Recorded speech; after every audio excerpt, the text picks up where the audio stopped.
Egypt دنیا کی پہلی بڑی سپر پاور فرعون کی سٹی.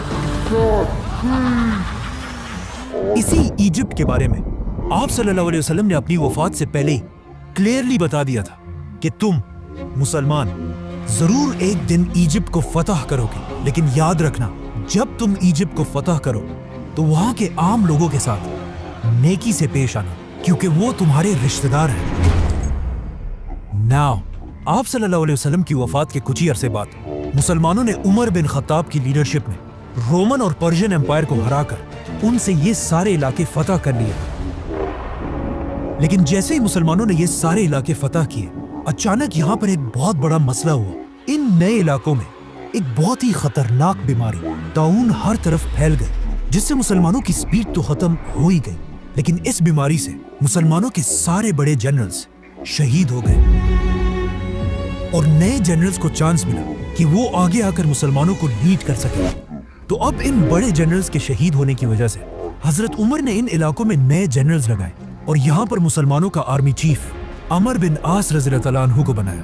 عمر بن عاص کے آرمی چیف بننے کے بعد آہستہ آہستہ یہ بیماری ختم ہو گئی, اور جب حضرت عمر کو مدینہ میں اس کا پتہ چلا تو وہ خود حالات کو کنٹرول کرنے کے لیے مدینہ سے مسلمانوں کی فوج کی طرف گئے. لیکن آف کورس جانے سے پہلے انہوں نے مدینہ اور پورے عرب کا کنٹرول حضرت علی رضی اللہ تعالیٰ عنہ کے حوالے کیا. مطلب آف کورس اگر حضرت عمر کو اس سفر میں کچھ ہو جاتا تو آٹومیٹکلی حضرت علی رضی اللہ تعالیٰ عنہ اس پوری امپائر کے نئے خلیفہ بن جاتے.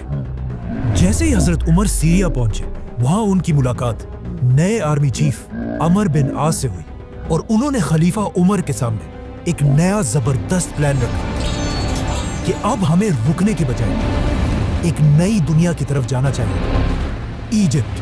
اور ویٹ, ایجپٹ ہی کیوں؟ مسلمان تو رومن امپائر کے کیپٹل کی طرف بھی جا سکتے تھے, کیونکہ ایجپٹ کوئی عام علاقہ نہیں تھا, اور پچھلے ہزاروں سال سے ایجپٹ دنیا کے سب سے رچ علاقوں میں سے ایک تھا, جس کی طاقت کو قرآن میں بھی بار بار ایکسپلین کیا گیا ہے. لیکن آخر ایجپٹ اتنا پاورفل بنا کیسے؟ آج سے 5000 سال پہلے دنیا کے حالات کچھ ایسے تھے کہ دنیا کی سب سے امپورٹنٹ چیز صرف ایک ہی تھی, پانی. اور جس کے پاس دنیا میں سب سے زیادہ پانی ہوتا تھا وہی پوری دنیا پر راج کرتا تھا. اینڈ آف کورس اس زمانے سے لے کر آج تک دنیا کی سب سے بڑی ریور ایجپٹ میں ہی تھی, نائل ریور. اور آہستہ آہستہ اسی دریا کے پانی کی طاقت کی وجہ سے پوری دنیا سے لوگ ایجپٹ میں آ کر آباد ہونے لگے, جس کی وجہ سے ایجپٹ دنیا کا سب سے طاقتور علاقہ بنا, اور یہاں کے لوگ دنیا کے سب سے رچ لوگ بنے. جس کے بعد انہی لوگوں میں سے ایک آدمی کھڑا ہوا, کنگ نارمر, جس نے پورے ایجپٹ کو یونائٹ کر کے یہاں پر دنیا کی سب سے پہلی بادشاہت بنائی. بٹ ویٹ, یہ تو 5000 سال پرانی کہانیاں ہے, تو آج ہمیں اس سب کا کیسے پتہ ہے؟ ان 2 ٹیبلٹس کو غور سے دیکھیں. آج تک آپ نے زندگی میں جتنی بھی ایجپشن رائٹنگز دیکھی ہیں, ان سب میں دنیا کی سب سے پرانی ایجپشن رائٹنگز یہی 2 ٹیبلٹس ہیں, جس میں کنگ نارمر کو کلیئرلی دیکھا جا سکتا ہے. آہستہ آہستہ یہی ایجپشن امپائر طاقتور ہوتی گئی, اور اگلے 1000 سال تک ایجپٹ ہی پوری دنیا پر راج کرتا رہا. 1000 سال تک دنیا کی سپر پاور رہنے کے بعد اب ایجپشن فرعونوں کو یہ بات کنفرم ہو چکی تھی کہ ان سے بڑا اس پورے یونیورس میں کوئی بھی نہیں ہے. جس کے بعد پہلی بار انہوں نے ایک ایسا دعویٰ کیا جو ان سے پہلے کسی نے نہیں کیا تھا. ایجپٹ کے فرعون نے اپنے آپ کو بادشاہ نہیں بلکہ خدا کہا, اور ان فرعونوں نے ایجپٹ میں ایک ایسا ریلیجن بنایا کہ فرعون تو دنیا میں ایک خدا ہے, لیکن تم عوام صرف اور صرف تبھی جنت جا سکتے ہو جب تک تم اپنے خدا فرعون کے غلام رہو, تاکہ کبھی بھی ایجپٹ کے لوگ فرعون کے خلاف بغاوت نہ کر سکے. تو اب پورا ایجپٹ فرعونوں کی عبادت کرنے لگا, لیکن آہستہ آہستہ ان فرعونوں کے ریلیجن میں بھی کچھ چینجز آنے لگی, اور آخر یہاں پر ایک بہت ہی عجیب کانسیپٹ آیا کہ ہر فرعون خدا نہیں ہے, بلکہ صرف وہی فرعون خدا رہے گا جس کا جسم اس کے مرنے کے بعد بھی ہمیشہ کے لیے ٹل دی اینڈ آف ٹائم بالکل ٹھیک ٹھاک رہے. تو اب ان فرعونوں کی آپس میں ایک ریس سٹارٹ ہوئی کہ کون اپنے جسم کو ہمیشہ کے لیے سیف رکھ سکتا ہے.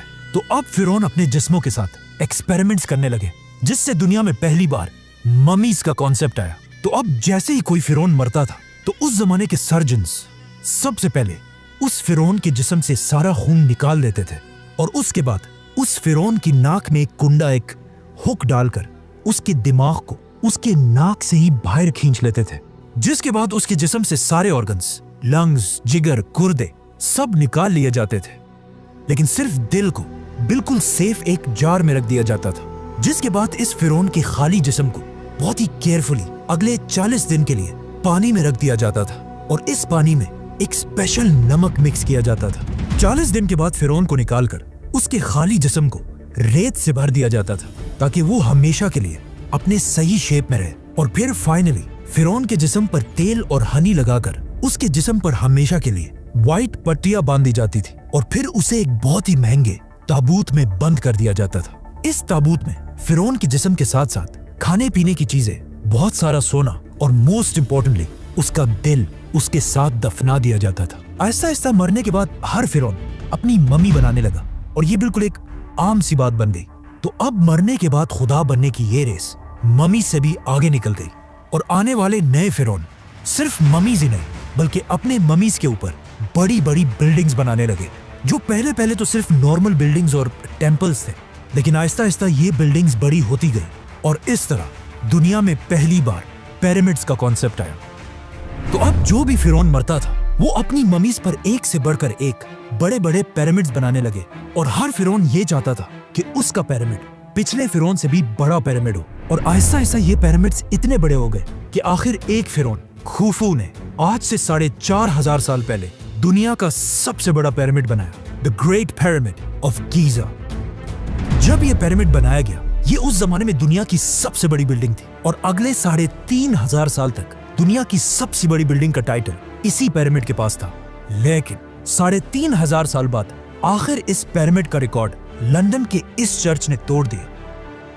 लेकिन ये चर्च भी ज्यादा अरसा अपनी जगह पर खड़ा नहीं रह सका, और इसके गिरते ही पिरामिड दोबारा दुनिया की सबसे बड़ी बिल्डिंग बनी। लेकिन आने वाले वक्तों में आईफल टावर और बाकी बिल्डिंग्स ने पिरामिड्स का ये रिकॉर्ड तोड़ दिया। आज दुनिया की सबसे बड़ी बिल्डिंग बुर्जुल खलीफा है, वी ऑल नो दैट, जिसकी हाइट तो सबसे ज्यादा है, लेकिन वजन के हिसाब से अगर 12 बुर्ज खलीफा को मिला लिया जाए तब भी ये एक पिरामिड ज्यादा भारी है। मतलब ये पिरामिड इतना बड़ा है कि इस पिरामिड के अंदर 2000 बड़ी बड़ी ट्रक्स आसानी से पार की जा सकती है। नाउ सारे फिरौन ये पिरामिड्स तो बना ही रहे थे, लेकिन इन पिरामिड्स को बनाते हुए उन्हें इस बात का पता नहीं चला कि इनको बनाने के लिए बहुत ज्यादा पैसा खर्च होता था। इसीलिए ये पिरामिड आज दुनिया का सबसे बड़ा पिरामिड है, और इस पिरामिड के बाद आने वाले पिरामिड्स का साइज आहिस्ता आहिस्ता छोटा होने लगा। और सिर्फ पिरामिड्स ही नहीं बल्कि इन पिरामिड्स की वजह से पूरी इजिप्ट की इकोनॉमी भी कमजोर होने लगी, और हजारों साल में पहली दफा ऐसा लग रहा था कि फाइनली इजिप्ट अपने सुपर पावर होने का टाइटल खो देगा। जैसे इजिप्ट की इकोनॉमी बहुत ही कमजोर हुई, ये एग्जैक्टली वही टाइम था जब मिस्र के बाजार में एक छोटा सा बच्चा गुलाम बनाकर बेचा जा रहा था। लेकिन ये बच्चा बाकी सारे बच्चों से बिल्कुल डिफरेंट था, मतलब उस जैसा खूबसूरत वहाँ कोई भी नहीं था, जिसकी वजह से इस बच्चे को मिस्र के एक बहुत ही पावरफुल मिनिस्टर ने अडॉप्ट कर लिया, और फिर आगे जाकर यही गुलाम बच्चा यूसुफ अलैहिस्सलाम पूरे इजिप्ट का प्राइम मिनिस्टर बना। यूसुफ अलैहिस्सलाम ने बादशाह के साथ मिलकर इजिप्ट की पूरी इकोनॉमी को कंट्रोल किया, और वो इजिप्ट जो इससे पहले बिल्कुल टूटने वाला था, दोबारा उसे एक सुपर पावर बनाया। लेकिन उनकी वफात के बाद यूसुफ अलैहिस्सलाम और उनके भाइयों की औलाद बनी इसराइल यही इजिप्ट में रहने लगे, और कुछ ही अरसे में इजिप्ट के सबसे पावरफुल लोग बन गए। लेकिन जैसे ही बनी इसराइल अपनी ताकत की पीक तक पहुंचे, अचानक इजिप्ट में दो बड़ी ताकतों के दरमियान एक बहुत बड़ी जंग शुरू हुई, जिसमें एक नए फिरौन ने आकर पुराने खानदान को खत्म कर दिया और इजिप्ट में एक नई बादशाहत बनाई। इस नए फिरौन ने इजिप्ट के पुराने सारे रूल्स को तोड़कर एक नया निजाम बनाया, जिसमें सबसे इंपॉर्टेंट रूल ये था कि आज के बाद बाहर से आए हुए लोगों को इजिप्ट में बिल्कुल भी बर्दाश्त नहीं किया जाएगा। जिसके बाद ऑफ कोर्स बनी इसराइल पर इजिप्ट में बहुत सख्त जुल्म किया जाने लगा, जिस तरह आज भी अमेरिका के नए सदर डोनाल्ड ट्रंप ने आते ही I will declare a national emergency at our southern border. बिल्कुल उसी तरह अमेरिका से इमिग्रेंट्स को निकालने का प्लान बनाया है। अब इजिप्ट के सारे बनी इसराइल को नए फिरौन ने आते ही बनी इसराइल के सारे कारोबार बंद कर दिए और उन्हें अपना गुलाम बना दिया, और इसी तरह अगले 400 साल तक बनी इसराइल इजिप्ट के लोगों के गुलाम रहे। लेकिन इन 400 सालों में बनी इसराइल के दिलों में सिर्फ एक ही उम्मीद थी कि एक दिन जरूर उनका एक पैगंबर आएगा जो उन्हें इस सख्त गुलामी से निकालकर आजाद कर देगा। और एग्जैक्टली ऐसा ही हुआ। 400 साल बाद अचानक एक दिन फिरौन के पास एक नजूमी आया और उसने आकर फिरौन को बताया कि बहुत जल्द इजिप्ट की जमीन पर एक बच्चा पैदा होगा जिसका ताल्लुक बनी इसराइल के खानदान से होगा, जो तुम फिरौनों की इस 3000 साल की एम्पायर को खत्म कर देगा।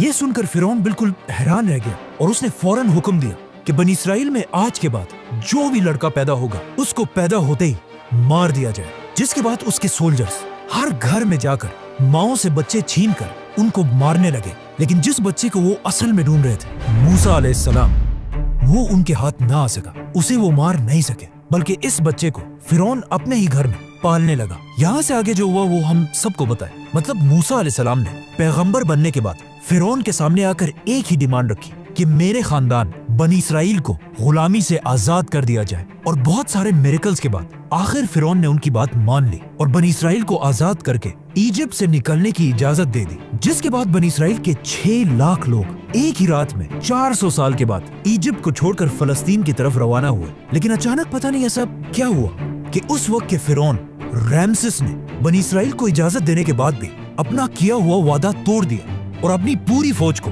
जंग के लिए तैयार होने का हुक्म दिया। जिसके बाद रैमसेस अपनी फुल ताकत के साथ मूसा अलैहिस्सलाम का पीछा करने लगा।